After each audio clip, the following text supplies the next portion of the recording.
Welcome to Admissions and 15 Adventures.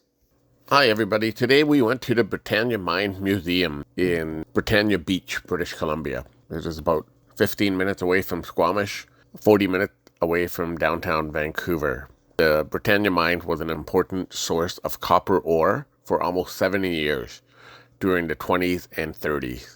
It was one of the largest mines operating in Canada at the time. This is a cool museum to visit. If you were interested in mining it whatsoever, it would be something to try to do if you're in town for enough time to come and visit. So yeah, it was fun. I mean, what you get to do is you get to go for the mine cars. It's not Big Thunder Mountain, as much as I would probably prefer to be on Big Thunder Mountain. It didn't go as fast and it wasn't exciting. I apologize on the video.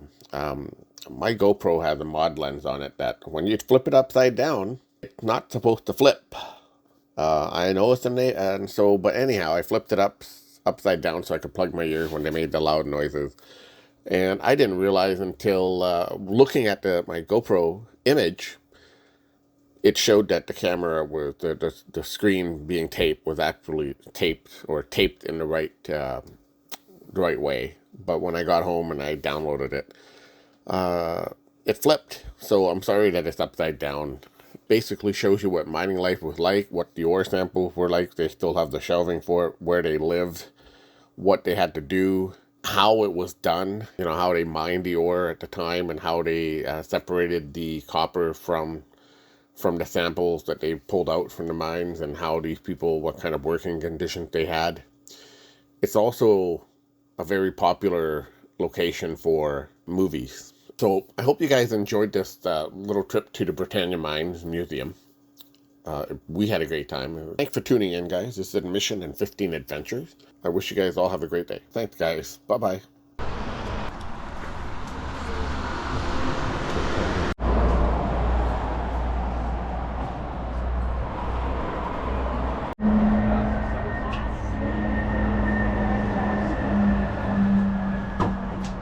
So hello and welcome to the Britannia Mine Museum, which is located on the traditional and ancestral grounds of the Squamish Nation.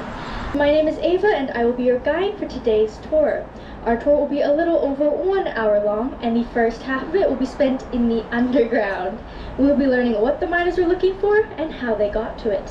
The second half of our tour will be spent in the mill building, which is the big white building you may have seen when you're driving up. So there we will learn how they process the ore, and we'll watch the boom show.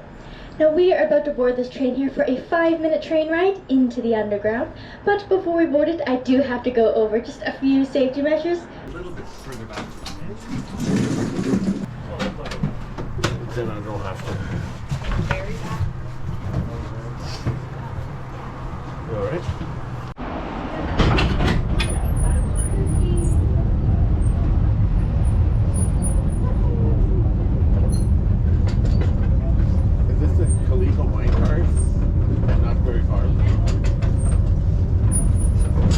Hopefully the camera will be able to pick up stuff.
everyone, I'd like to officially welcome you all to the underground.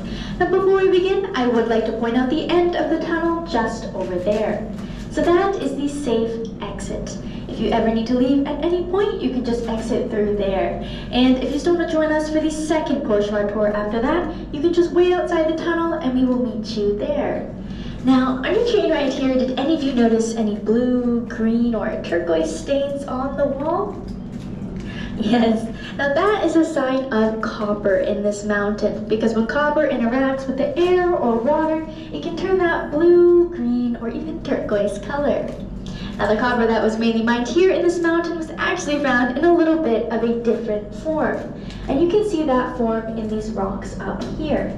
So I'd like you all to take a step forward and study these rocks and try to find the mineral inside that contains copper. Now you may find it useful to use a phone flashlight, and I will be coming around with a flashlight of my own if needed.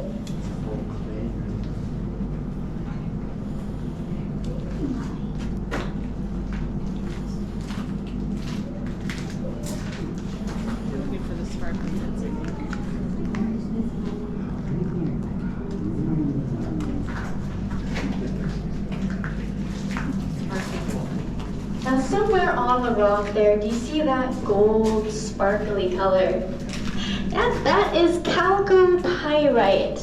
Now some of you may recognize the pyrite in that word. Pyrite is also known as fool's gold, which kind of gives it that golden appearance you may see there. But chalcopyrite is a mixture of copper and fool's gold. Now this is what the miners were looking for in this mountain, because copper has many uses in today's world. Actually, can any of you name any uses we have for copper? You can just shout them out. Wires, yes. Copper is a very good conductor, so we use it in overhead lights like the one above us. We also use it for a certain currency there, pennies. We also use it for jewelry, pots and pans as well. So copper has many uses, which is why this mine here was able to operate in the first place, because we had a demand and a use for copper, especially during World War II. Now, of course, the copper found inside that chalcopyrite was mainly found deep underground, and these tunnels were made to get to that chalcopyrite. But in order to make a tunnel, you need to know the direction you're going to make it in before you make it. So this machine would right here would tell the miners what direction to make a tunnel in. So this here is called a diamond drill, and it's called that because it uses actual diamonds in the drill bit here. So at the end of the drill bit here, you can see it's embedded with tiny industrial diamonds there. You can see that sparkle. Now does anyone have any ideas as to why we're using diamonds specifically in this drill bit? Super hard. Super hard, yes. Cuts through rock, yes, that's exactly correct. Super hard, cuts through rocks, or cut through all that rock. Pretty easy. Now, if you're also paying attention closely when I was coming around with this, you would have also noticed that this drill bit is hollow, meaning when it drilled into the rock, it would leave some behind just in the hollow space here, and then inside this long rod right here. And once this diamond drill was done drilling, it would produce a core sample, which looks like this. Now, this is a sample of the rock taken in any certain direction that tells us what type of rock is in that direction. So for example, if I were to drill into the wall behind me here and produce this core sample, and I saw that gold sparkly chalcopyrite inside the sample, I would know that there's chalcopyrite in the wall behind me, and I could make a tunnel to get to it. Now the miners made these tunnels using a 3-step process: drilling, blasting, and clearing away the rubble. Now the first step, drilling, would actually look like the wall behind you. Now if you look closely, in certain places you'll notice dozens of tiny holes in the wall there. It's especially apparent right in this area here.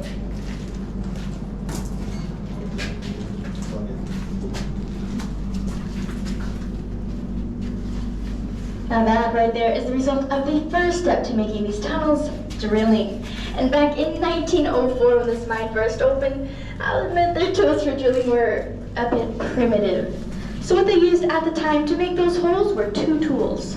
Now the first one was a hammer, and the second one was a drill steel.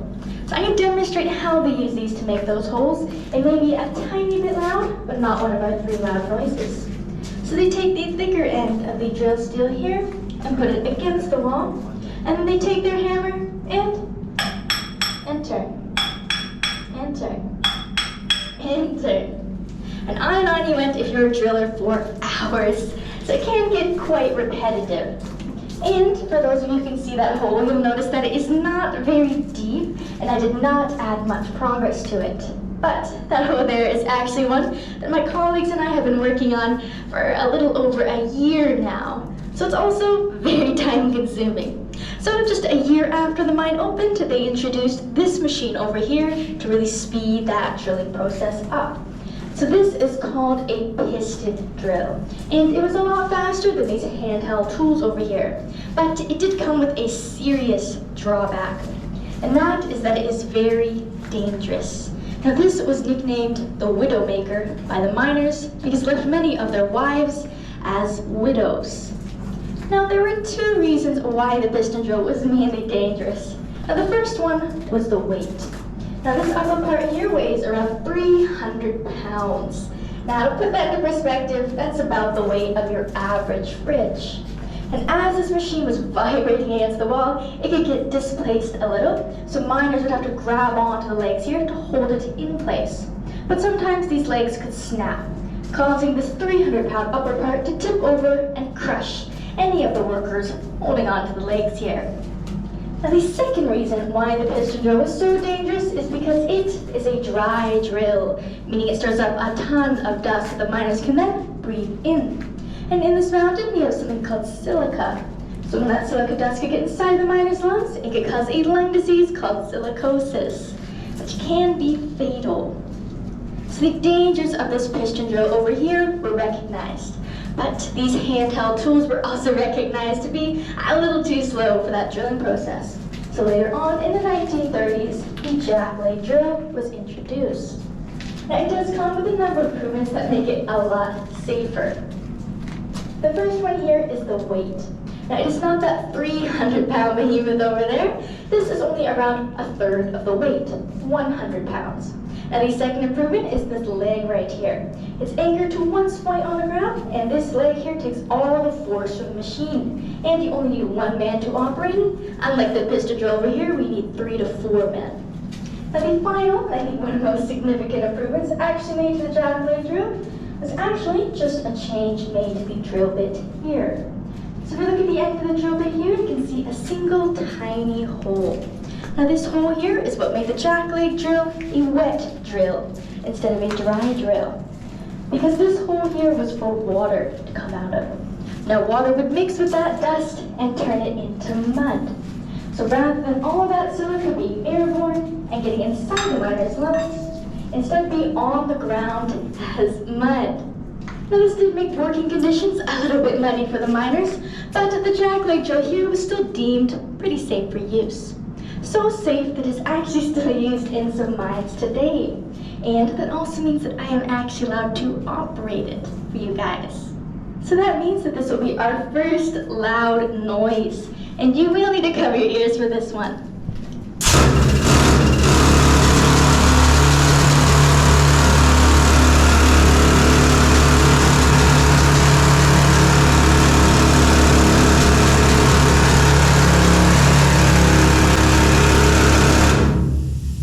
Jackleg drill. And one thing you guys all probably noted once I turned that machine on is that it is very, very loud. And of course, back then the miners didn't really have any fancy hearing protection like I do. All they had back then was cloth to stuff in their ears. And I also let you guys in a little bit of a secret. So just now, I wasn't actually drilling into any rock. The hole was already there. And that means that that machine just now was on quiet mode. Now that would have been much louder if it was actually drilling into rock.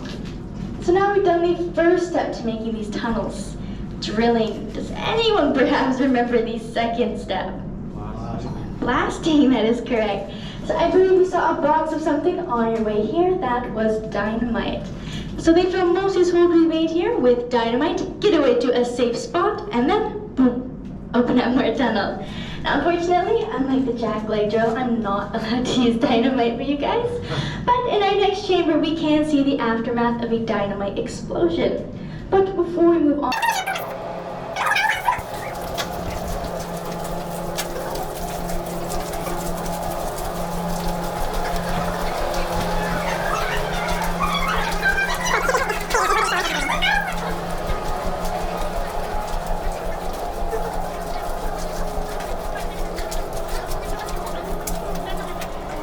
Alright, so if you look towards the end of our chamber here, you can see the aftermath of a dynamite explosion. Now that is the aftermath of the second step to making these tunnels, blasting. Now that over there is just a pile of rocks. But among the miners, this was known as a pile of muck. And the job to clean that up would be done by the muckers. So the muckers come in for their shift, all carrying a handy dandy muck stick with them. They take this muck stick here, shovel it into the muck, throw it over their shoulder and into ore carts like these. Now being a mucker was not an easy job, and although it paid pretty well for an entry-level job, it still did have quite a high turnover rate. Many muckers even left just after their first day on the job, so it's not the most pleasant job. So later on, this machine over here was introduced, and it did make things a lot easier for the muckers. Now this is called a muck machine, and one thing to note about it is that it is also still operational, which means I'm also allowed to operate it for you guys. And that means that this will be our second loud noise, and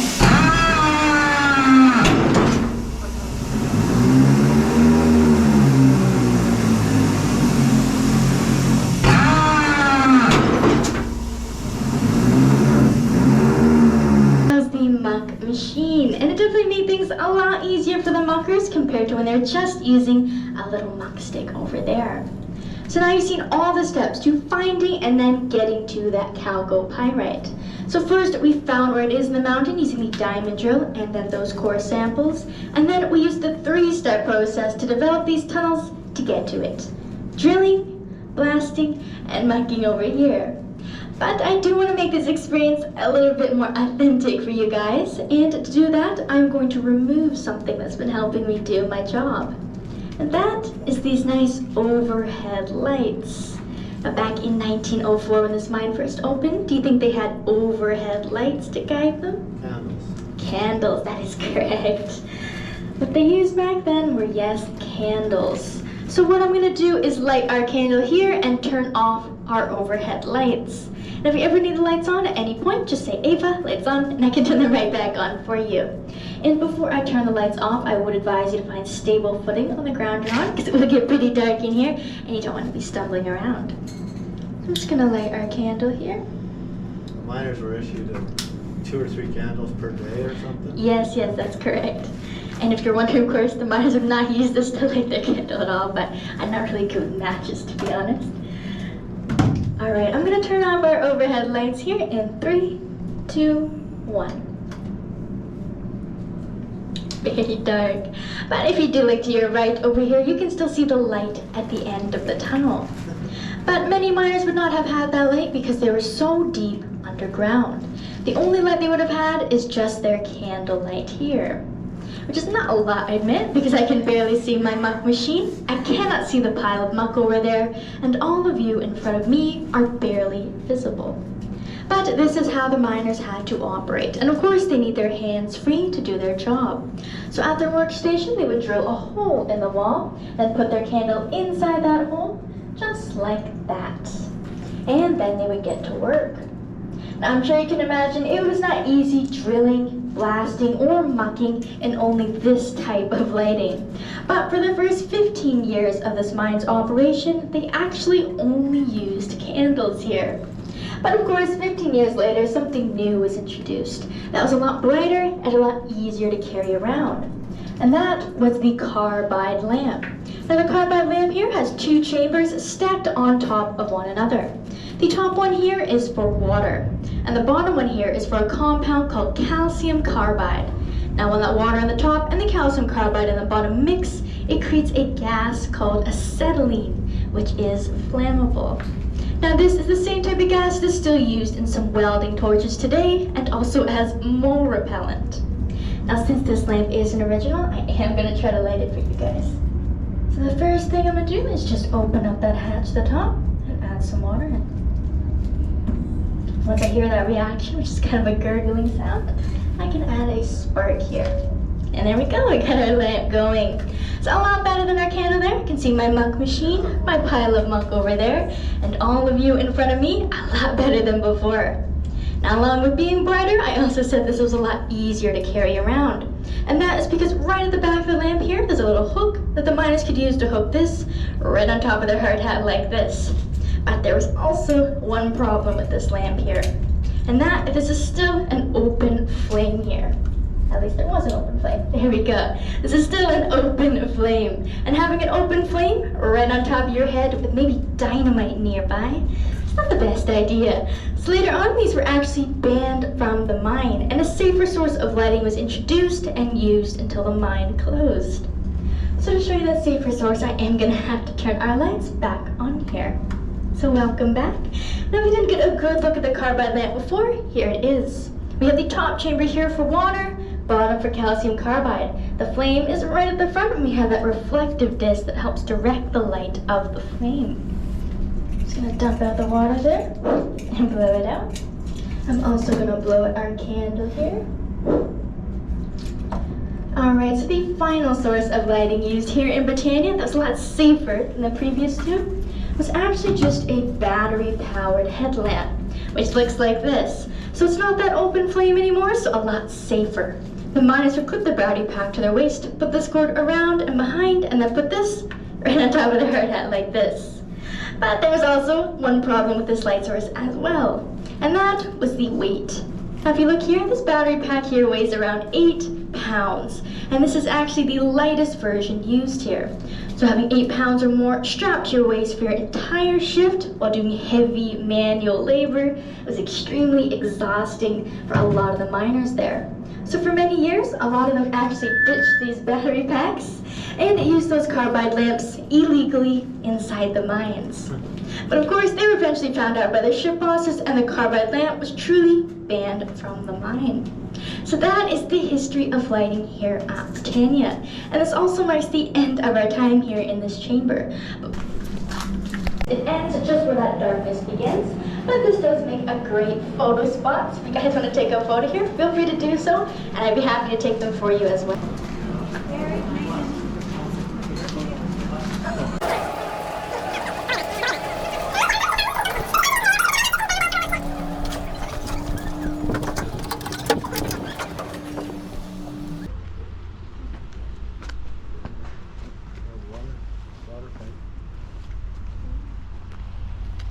Alright everyone, now that we all made it out safe and sound, I do have to do a procedure that the mine would have done when it was still operating.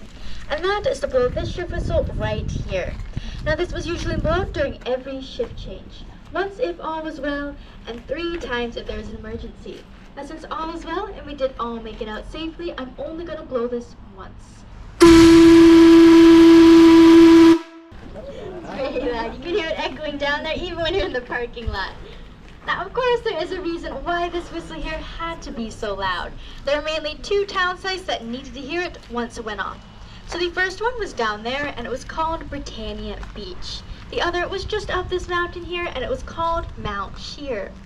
Now, when the shift whistle last flew in 1974, they shut down this mine. But they left the tunnels here wide open, which is a bad idea because these tunnels here provide a lot of surface area to react with.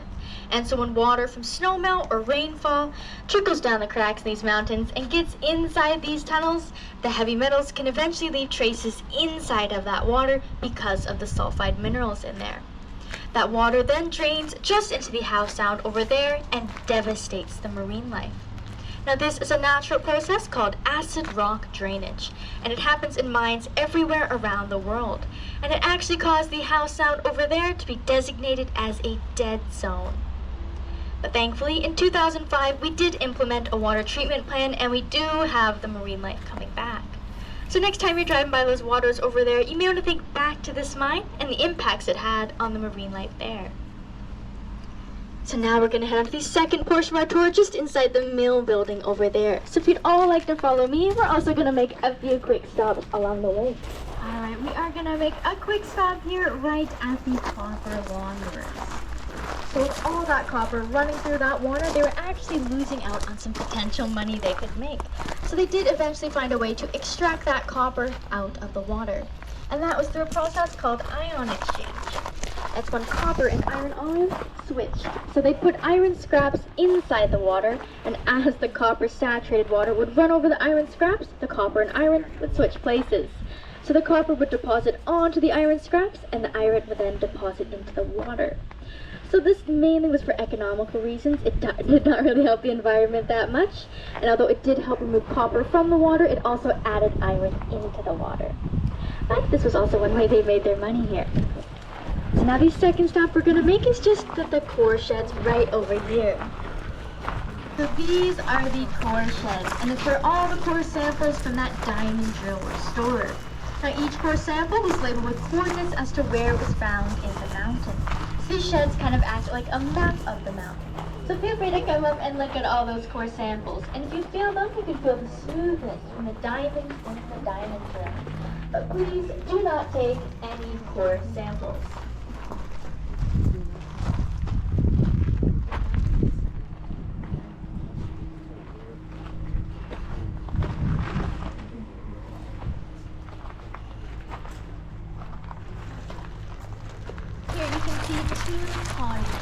Now, if you were a married miner, you would have lived with your family in one of those two cottages. But if you were single, you would have lived in that gray bunkhouse over there.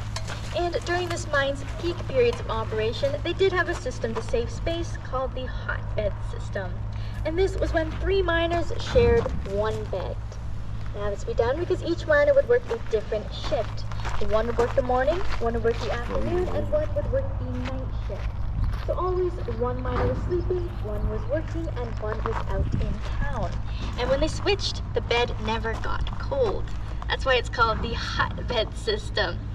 And thankfully, no unfortunate woman did have to share her bed with 2 other men because all the miners working inside the tunnels there were men.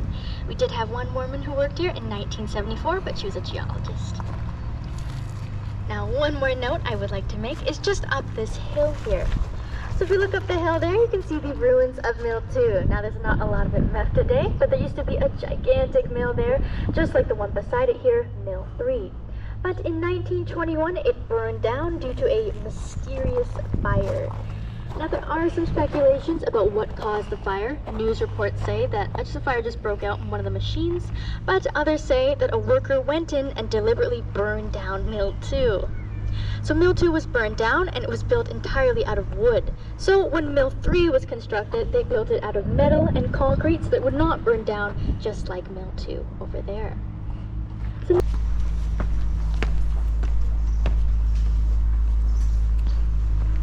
on inside, I would like to draw your attention to this photograph over here. So this depicts Mill 3 during its construction in the early 1920s. And this was taken just shortly after Mill 2 burned down due to that mysterious fire. You can see the ruins of Mill 2 just on the left of Mill 3 over there, a lot better than you can today. So at the time, they were left without a mill, which means they were left without a way to process that chalcopyrite ore coming from the mountain. So they were scrambling to get Mill 3 built in the shortest time period possible, and they finished it in just 18 months. That's a year and a half. And this soon became the largest copper concentrator in the entire British Empire, producing around 1/5 of the world's copper in 1930. Now, one more thing to note, it is also one of the world's last gravity-fed mills, meaning that it uses gravity to help carry that ore from the topmost level to the bottommost level. Now today, of course, it is no longer processing any copper ore, but it is now a National Historic Site, which means we can actually all head inside and see what remains of it today. So if you'd all like to follow me, you can just head up that ramp there onto the platform.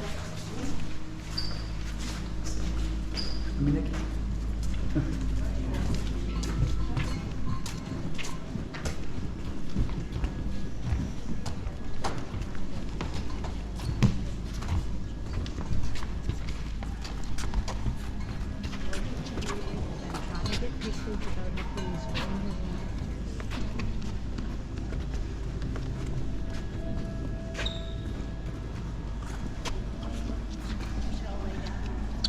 feel free to explore any of the 3 platforms. Just have a couple minutes until I start the boom show. And if you have any questions, feel free to ask me.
It actually has 367 steps. And we do have some tours that go up a portion of the stairs and on to the upper levels called behind the scenes mill tours.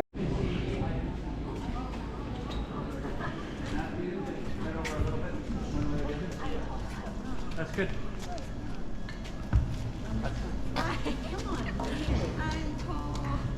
Hey, Mary, right there. Rue, are you in? Thank you. Have a great day. You too.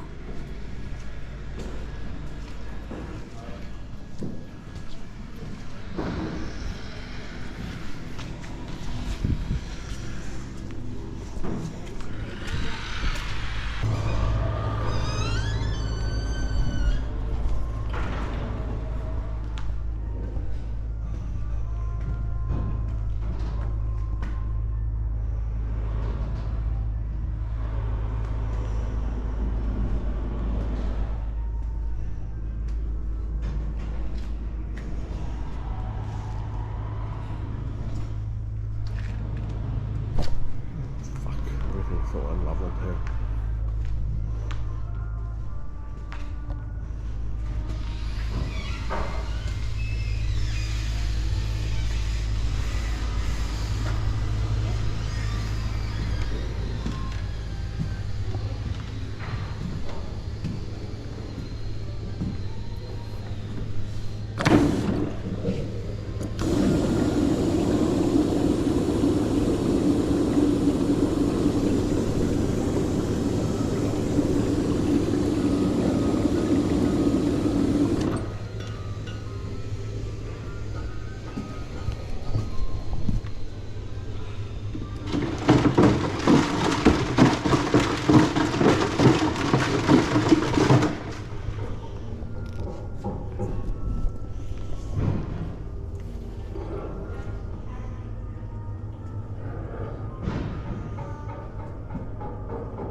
You gotta take a handful of the rocks.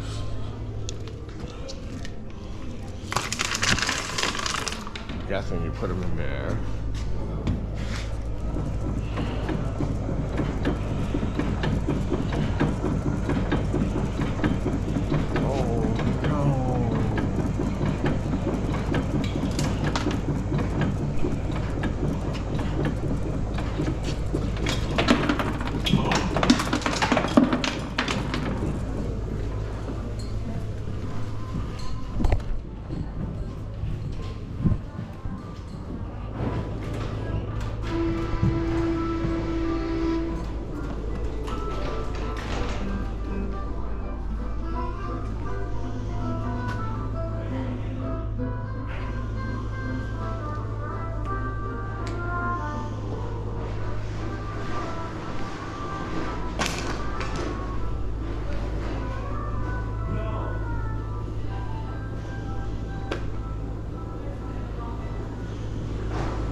Casey Jr.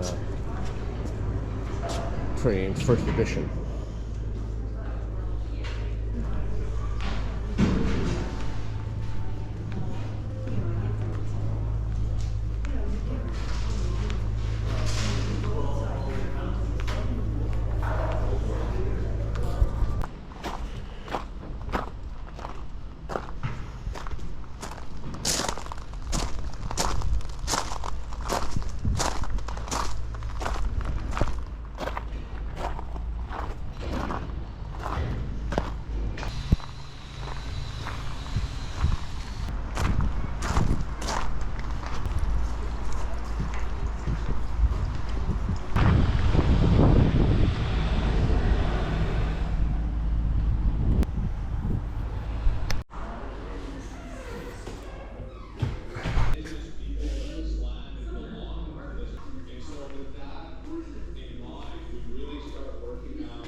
Eight-foot tires, maybe.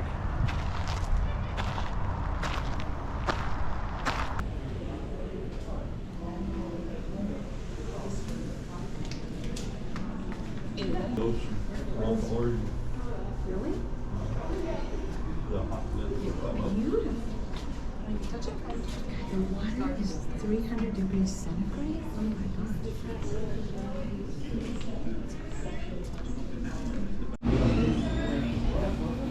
That's right. Sorry, I thought it was 10:15. That's right. Sean Penn when I met him when he was doing that MacGyver. Real Perlman. Particular intersection.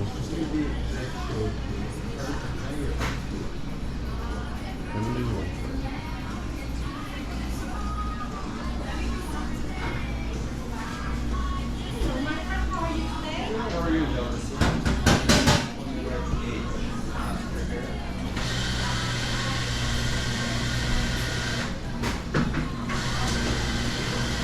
One of the movies I want to do a thing about Leslie Nielsen too. Double Jeopardy.